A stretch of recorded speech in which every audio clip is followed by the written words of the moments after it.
276. With all the releases that's been happening during IFA 2014, there's been one device which has actually changed what we think about smartphones.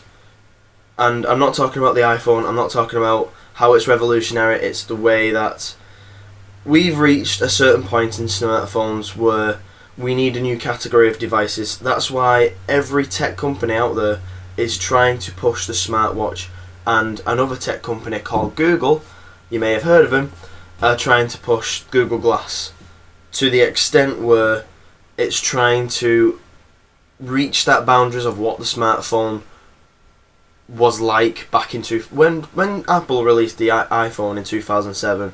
It changed the way we actually thought of smartphones. Instead of just a quick, easy device that we can get emails on, internet on, etc., etc. Apple changed the way of what a smartphone should be, with all the multimedia applications, with all YouTube, with all the media consumption things that we now is our day-to-day lives. Like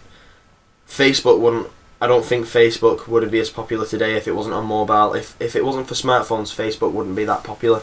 And it's the Galaxy Note Edge. It's basically a Galaxy Note 4 with a little screen on the edge where you can quick launch applications.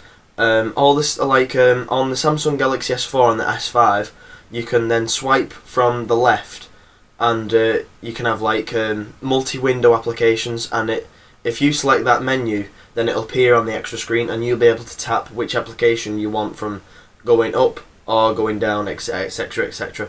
And you're able to, if the phone's on standby, you're able to see the time. It's like got this little alarm clock kind of deal with it. The light pulsates if you've got a notification. It's something like the Galaxy Round.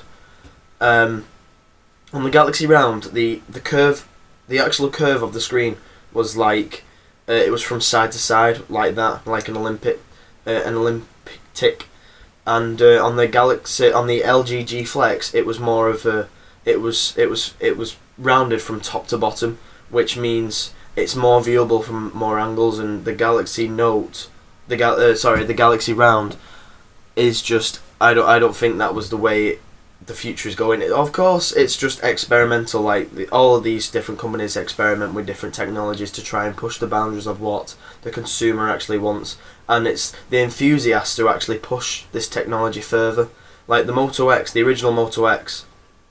I have to say the original Moto X now because Motorola announced the second one just a couple of days ago, but I've lost my train of thought.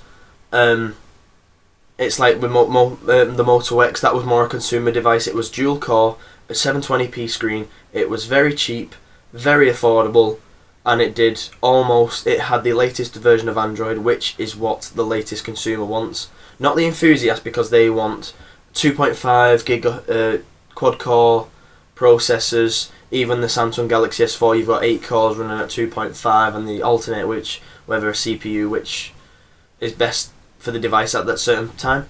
And it's the same with the LG G3.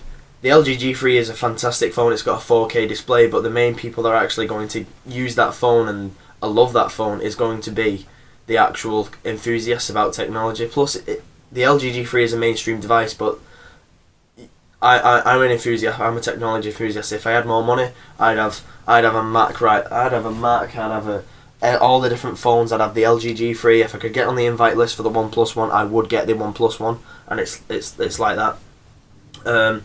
On the Galaxy Note Round, you've got.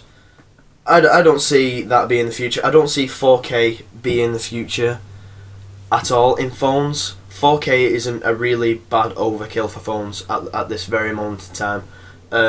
Why would you sacrifice battery life for just an extra 100 pixels per inch on a phone? Like 1080p is fantastic for me. I know I mentioned this in my previous video, but I just think that 4K is an overkill.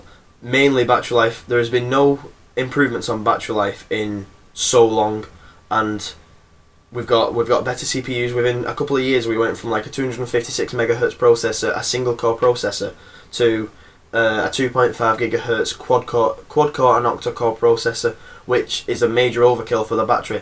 But we've been able to work out the battery life, battery consumption on these types of technologies to make, like the Snapdragon, the the Snapdragon 800.